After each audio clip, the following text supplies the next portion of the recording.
you've had a massive career. You've had so many bands, and of course the Stray Cats. Everyone's heard of the Stray Cats, and it's been your life. I guess you were probably pretty young when the Stray Cats started getting known, weren't you? When we started the band playing, I was 18, and we made our first record, I was 19. Right. What was that like, being a young kid living your dream, and was it a dream or was it a bit of a nightmare at the time? No, it was always positive. Well, it was really good because that's what we had been telling everyone that we were going to be doing since you were 13. And then certainly when we formed the Stray Cats, we left New York to go to London. We've been playing around New York. We were hometown boys, and we're left home to be. We're going to come back and we're going to be make a record and have a gold record, and everyone's going to know. And what would you say to anyone who said that? Yeah, sure, great. We'll see you back working at 7-Eleven before you know it. We actually managed to see it all through. And it was what we always wanted. The three of us we really did have a common goal, and a true belief in what we were doing was good enough that we were going to get through. So it was. It's always good when it actually happens. Yeah, and you did. So, and the first Stray Cats release was in 1981, and then you released an album with the Head Cat in 2011, which is 30 years later. So I guess back then you knew you were going to make it, but did you know you were still going to be recording and touring in that 30-something years later? No, there's no way you could know that. You hoped making a record with Stray Cats was even more than I had ever really thought. We just wanted to somehow make a living as a musician. I would have been happy to work in a music store and play the drums on the weekend, in bars. It was really, you wanted to make it as a musician in any way. That was your life. And with the Stray Cats, we really knew we were onto something. So. And then during the course of it, that becomes what your life is. Now I don't know if I would be capable of doing much else, really. And Head Cat is a great thing because along this adventure you meet guys who are your pals, really. I went into making Head Cat with Lemmy, who's my buddy, and that was like, let's go have some fun. We got some time in the studio, and that's what it turns into. Well, back in probably around 2000, in 2001, you released an album with Colonel Parker that you'd started with the Guns N' Roses guitarist Gilby Clarke. Yeah, he's another buddy. I met Gilby Clarke. I knew him back in the 80s, but, just a pal around town. And then I have a little club up on Sunset Boulevard, and we used to play there every Thursday night. And Gilby, who just became part of the organic scene there, and record label came and liked how he and I played together. He got new songs. We had a couple of songs. And it was like an organic kind of thing that grew out of just really wanting to play. And kindred spirit. Yeah. And I suppose it was probably pretty exciting for you to actually get to play with Jerry Lee Lewis. Yeah, that was a good one because I met him in the past. Of course, he was a hero. I just met him. I went to a show a couple times kind of thing as a fan. And then years after that, it was in the mid-'90s, I just got a call out of the blue from him. And the first thing we did actually was a television show. We did the Tonight Show, Jay Leno show. And I guess he liked it, so they called me to, go on tour a few times. And it was good. I got to spend some good time with him, and really, that's good on a resume and also good in your heart, that you played, again, with any time you can play with a guy who's one of those original American rock and roll stars that we all owe it all to. That's a good one. Well, with everything that you have done, do you have a particular highlight, or is there just too many? Well, I think the first time we made a record with Stray Cats, as young as we were, when we made our first record, did our first gigs in London, we had done 200 shows in New York. We played 4 sets a night, 5 nights a week for a year and a half before anybody heard of us, kind of thing, So really, when you get the recognition and the resolution of we really fought the odds and believed in this, that you could have a hit record again with rockabilly music, and we just loved it so much, and really nobody believed in us in the way that we believed in ourselves. And for when it first happened, it was a very, there's no other high like the first one. There's been a lot.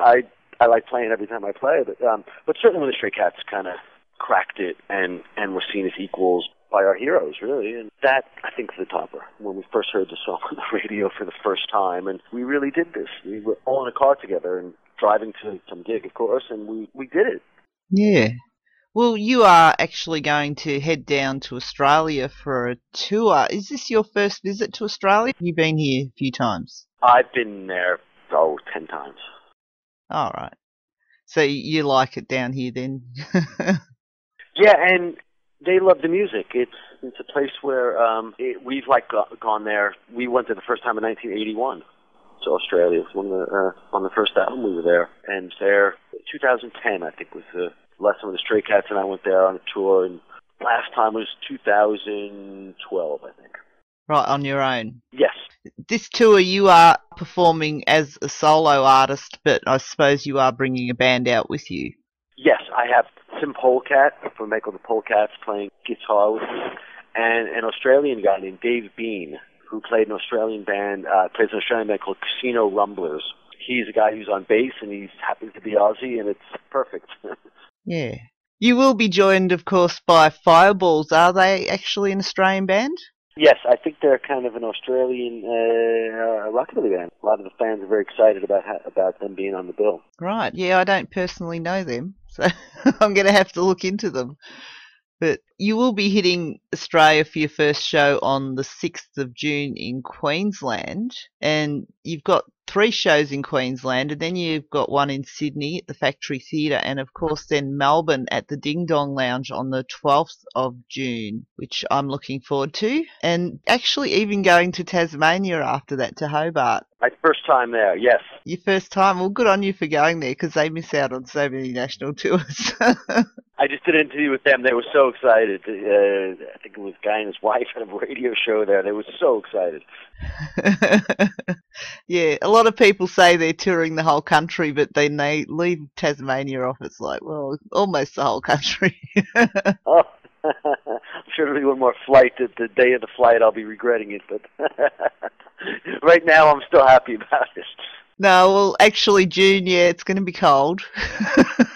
I warn you that. Bring plenty of jackets. Tasmania is, like, pretty close to the Antarctic. It's the lowest point in Australia, so it does pretty much get to be the coldest capital city. So Really? That kind of cold? No. You'll be hot up on stage. I don't go out much. And you are finishing up on the 15th of June in WA in Perth at the Astor Theatre, so that's a couple of weeks of shows. Are you having any time off while you're here? I think there's a couple of days off. I think it's actually there's a day off, and I'm going to do a drum clinic for Gretsch Drums at like the big music store there. So that'll be fun. It's a day off, and what else are you going to do? You know? Yeah. Are you sponsored by Gretsch? Yes. Have you always played the Gretsch drums? For a long time, yeah. So, do you play any other instruments? None in public, no. Right. When you're doing a solo show like this, are you actually playing the drums, or are you just up front singing? Both. Playing the drums and singing. Right. And do you find it easy to play the drums and sing at the same time?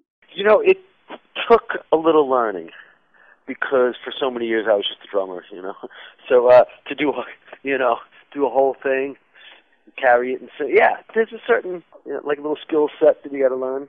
Like remembering the words is a good part of it. And so then, well, I believe the last record you did release actually was a solo album. In 2009, you had Catman out. Yeah, there was a Catman out just last year. Catman is a band I do with a guy named Daryl Hyam, who's English guy, rockabilly ace guitar player. His wife is a girl named Imelda May, and he's her guitar player, and he's my buddy. And again, yeah, we did a last year under Catman. Right, your CDs, I'm going to guess that they're available on vinyl as well as digital download. Yeah, I would think some of them are on vinyl. I mean, all the old ones were only on vinyl. I've been around a while.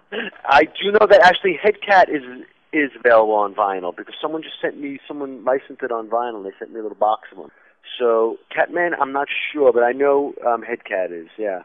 Right, and you do have a website, slimjimphantom.com. Yeah, you can get all the info on there. Where did you, well, obviously you got the name Slim Jim because you are James and you were slim. Yeah, and my dad was Big Jim and I'm like the skinny one, so I've had it before. Even if I was never in the band, they were calling me that.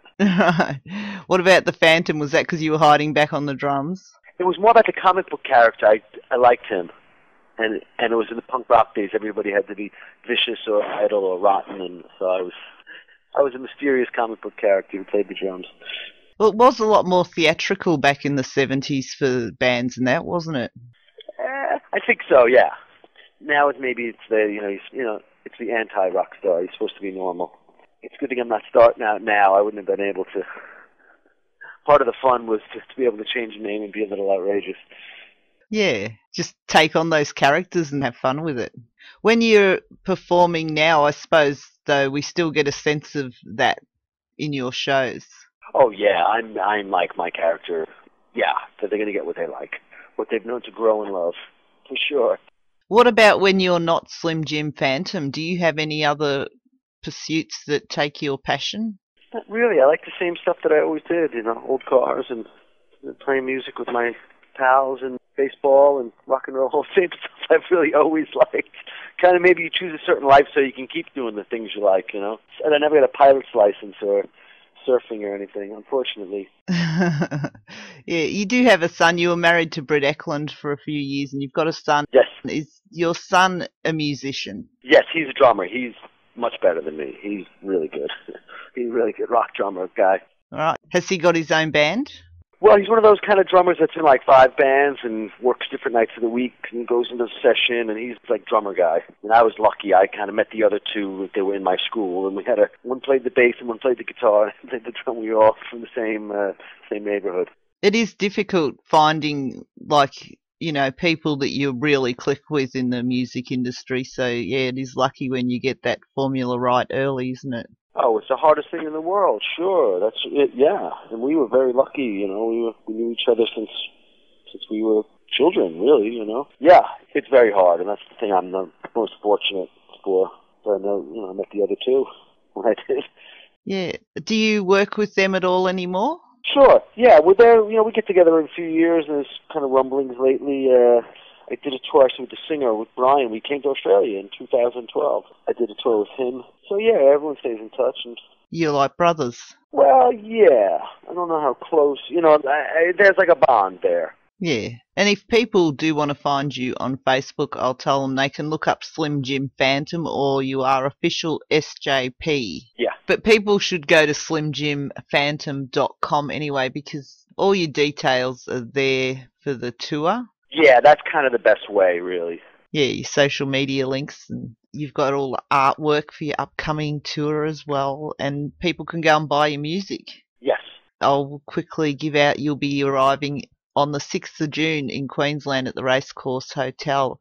I'm going to mention the 12th of June you'll be in Melbourne at the Ding Dong Lounge, and you have Fireballs as your special guests. Your final show is in Perth on the 15th of June, and people can find out the details at slimjimphantom.com.